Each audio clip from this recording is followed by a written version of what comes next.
هذه قصيدة قلتها بخادم الحرمين الشريفين الله يطول عمره ملاكنا عبد الله أبونا أبو الجميل.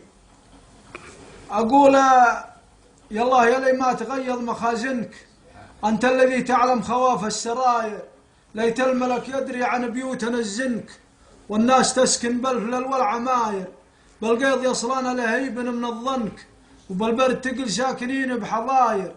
يا سيدي يسمع شكاوي مواطنك، وانقتك والله معترين البشاير. أنت الذي تطيب من طيب معدنك، وأنت الذي تضفي علينا الستاير. لو والله الله ودنا فزعة منك، يا أبوي يا أخويا ترى الوقت جاير.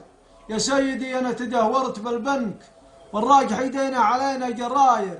أنا دخيلك يا أبو متعب وزابنك، الله يمخلانا ندن العباير.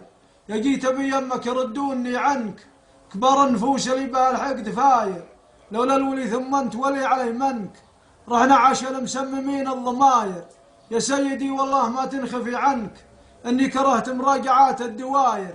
خصني اليوم إن الموظف تهاونك، خلاك تركض بين عاير وعاير. أما شتمك وفار دمك ولعنك، تصير تال علومكم بالمعاير.